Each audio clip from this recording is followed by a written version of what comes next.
Mr. Sproul, I've not listened to the biggest majority of your video. I've listened up to where you're talking about these four lines in uppercase and so-called sheriffs, and that was enough. Everything you say is fact. You're good at getting the facts straight, Robert, but you're getting an awful lot of things wrong. First, let me explain the administrational courts for you. That's the environment you've been in. You seem to have difficulty in understanding them and getting yourself out of them or preventing them from happening. And once they happen, how to hold that together on appeal. So let me just speak to you for just a brief second. I'll try and make this really fast. I'm not going to spend very much time on it. I'm surprised I'm doing it at all. But I believe you're at a position now where you can highlight a tantamount level of corruption right through, and I think it would be good to see what happens in your case if I try and give you a wee bit of headway about where you should be going with this. A wee bit of history first. The administrational courts, right? I remember reading vast amounts about it to try and understand it because I couldn't accept how it could be so, right? And even though I understand how they work now, and I've understood for years, I understood no long after I first started reading about them, I've never agreed with them. Now, the issue you have and your straightforward point of appeal, and you'll see it in the history of the administration courts when I explain a brief summary to you. When administration courts were being suggested, right, as being the platform in which criminal cases can be heard, the answer was outright no, right? It would be in breach Article 6, Paragraph 1, Article 3, been breaching multiple articles, right?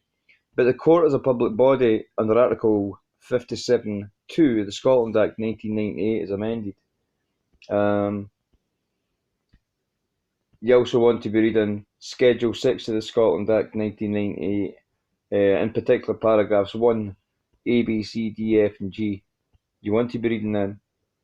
You also want to be reading the Judiciary Court Scotland Act 2008, and you must get yourself a hold of the Sheriff Court Scotland Act 1907. Now, I know what you're like with your acts and things like that, but you didn't actually get us. This is the common law, and common law was originally built on statutes and acts. But anyway, I'm not going to go into any of that. I'll be here all bloody night doing that. But the administrational courts, what you've got to understand is, I also read about the development of the Crown and Procurator Fiscal Service, and what the Procurator Fiscal is, and how he can bring legal challenges, and how he's been appointed, and the development of that, the responsibilities of the Procurator Fiscal's office, the Code of Conduct, the Book of Regulation, you name it, I've read it, and I've updated myself every year with it. So with that in my mind, and I know the Sheriff Principal's office and the Sheriff's office, and I know what the court is, and I know exactly what an administrational court is. Now, back in the day, they revisited this again. They tussled back and forward because they really wanted to be utilised, the administrational courts, for to deal with criminal cases in some sort of a capacity because of the backlog on the courts, providing the proper service that they should be providing for in accordance with a public body implementing an impartial tribunal in accordance with Section 57(2) of the Scotland Act 1907, Sheriff Court Scotland Act, the Judiciary Court Scotland Act 2008, McPhail Sheriff Court Practice. You need to remember every Sheriff Court is governed by the same rules and regulations by the Court of Session, right? So look at the Court of Session. Now, these are the things you need to be looking at. Back in the day, when administrational courts were eventually given the go-ahead to hear criminal cases, it was after long debate and report and examination of reports and back to debate and everything. It went on and on and on. And what took place was that they said that the administrational courts could hear criminal cases only by way of agreement, right? So, therefore, for the clerk of court to call the proper jurisdiction, or to call the jurisdiction the administrational court, right, they would need to speak to you to see if you first agreed to that. right? And you wouldn't know whether you agreed to that until you discussed matters with the Procurator Fiscal to see if what evidences could be agreed, what part of the procedures could be agreed, that then didn't require the provisions an impartial tribunal as prescribed with the directives that we're signed up to under Europe, under international obligation as well as the domestic obligations. So you've got the complete eradication of the European delegation obligation. You've got the international obligation being completely eradicated. I mean, I have no idea about what's happening with international protection for political and civil rights. And when you look at chapters 10 and chapter 7, chapter 10.1, chapter 7, if you're dealing with people in custody and stuff, and the way the police services Scotland, a service that was a corporation that was invented basically on the 1st of April 2013, a corporation and a company that doesn't pay VAT, I must add. So they're acting unlawfully. There's no level of insurance cover or policy or company, not even Lloyds Bank, can insure the police service of Scotland because they didn't pay VAT. So that's a very long story. Complications, insurance and banks and companies, and when a director of a company is basically acting ineffectively and he's making unjust enrichment, a lot of contract comes in there, other millions of stuff comes in there. In fact, I'm not even going to go down there. But aye. So the administrational court. So basically, the clerk of court had no power or authority to call the jurisdiction of an administrational court without first speaking to you. That was never done. They assumed the authority, right, or they presumed the authority. Now, pre equals no, and it's an adverb verb. So when you go into syntax, grammar code, and you look at these things, you didn't actually need to go in it, just take it from me.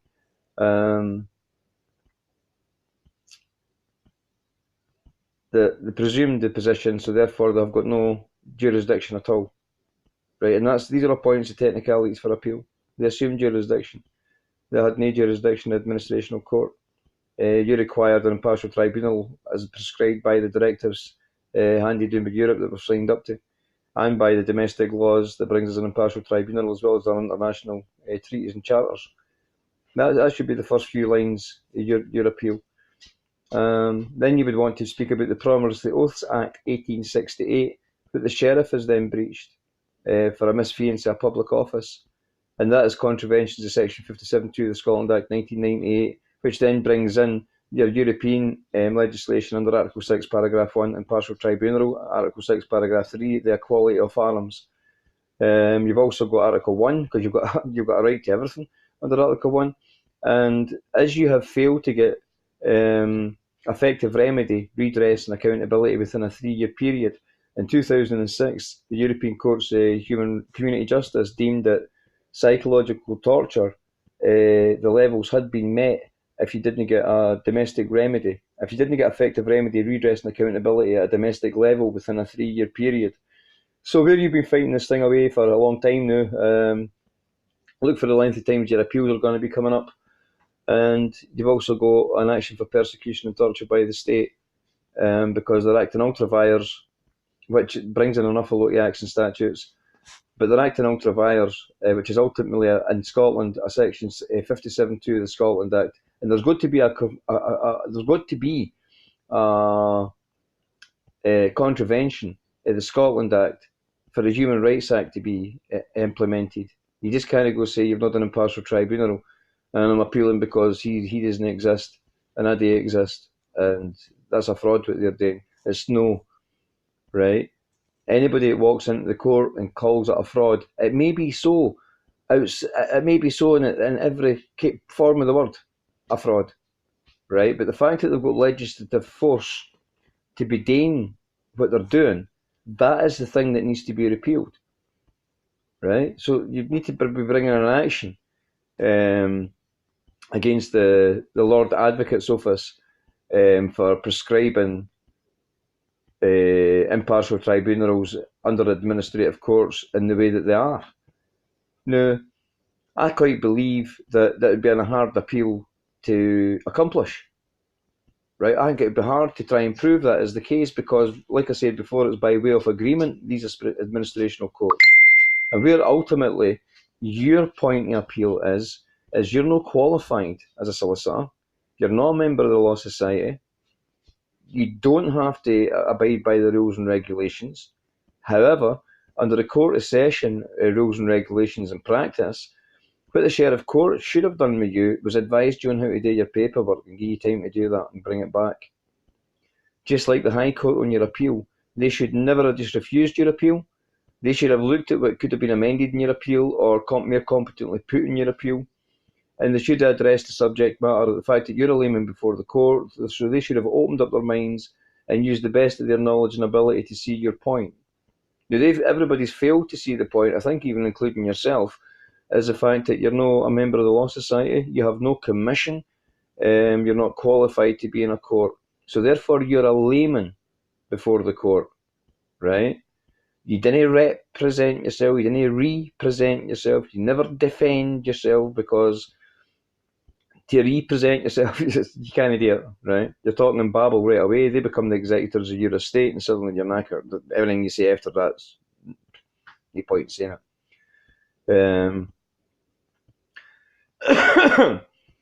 Now, in the capacity of, excuse me,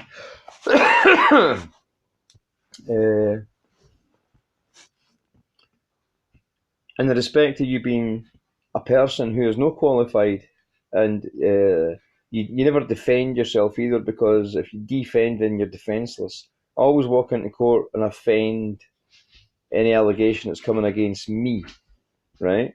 And then they suddenly change into Mr.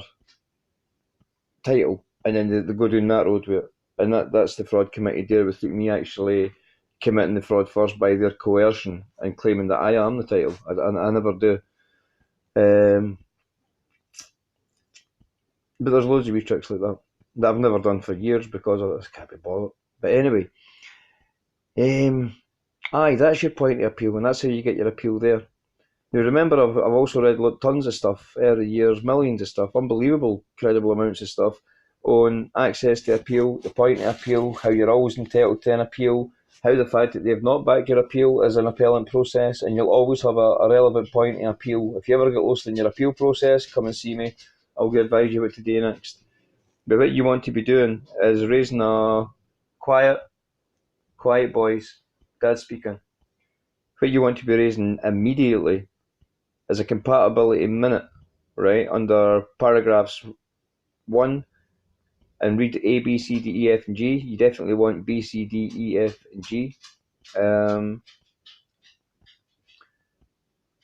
Paragraphs 1's B, C, D, E, F, and G, Schedule 6 of the Scotland Act 1998 as amended. You also want to be looking at sections 34 to 37 of the Scotland Act, and having a wee read at them, Robert. Now, there's not an awful lot of information, there's tons of information in the stuff you've got to read, but the principal main frame, each and every document, I'll give you the great, you'll enjoy reading it. You know, it's not like you're going to laboriously drag yourself through all this stuff and understand at the end of it. You're a clever guy. It's just a shame that you've not woken up to the idea yet that everything that you say about what's going on isn't actual fact. But what else also is fact is they've got the legislative force to be doing so, right? And the administrational courts and these hearings, the family courts and everything else, because you've always got a solicitor that represents you, and he's gone by way of agreement, right? Where in your case, you have no solicitor that represents you, so the clerk of court should have been the first person that spoke to you.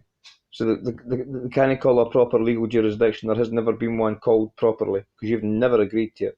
And even though you've applied yourself to the court, you can make application to the court without actually giving them consent or authority above you.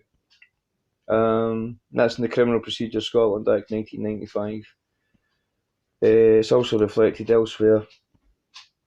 But if you need anything else, get back to us. But I think with your brain, if you read these acts that I've suggested and daily documents as prescribed, basically you're raising a devolution minute under section 28ZB1s. They're all repealed now, and it is just simply section 57.2 of the Scotland Act 1998 is amended, and the paragraph 1 of the Schedule 6 of the Scotland Act. You'll find your wee numbers in your sentences and what you need to write for there. That opens up like a combination in the judge's head, which gives you jurisdiction to talk about such matters, such as the local authority, social work departments, everybody else for that matter, the Procurator Fiscal Service. All right, they're a company, they're a corporation, they're registered at Dun and Bradstreet. We all know that. Big deal. Get off that matter and actually look at them as they're the Crown and Procurator Fiscal Service for Scotland, and they're there to act on behalf of the Lord Advocate. Now you must look at what the Lord Advocate must be providing for criminal trials in Scotland and criminal hearings in the process to law, because what they're providing for is nothing like what he's supposed to be providing for, and that's where you nail it. And see, because it's so far, the distance between what they should be providing for and what they actually are doing is so great, an idiot can nail them. Honestly, seriously, an idiot can nail them. So, all the best, eh? Cheers.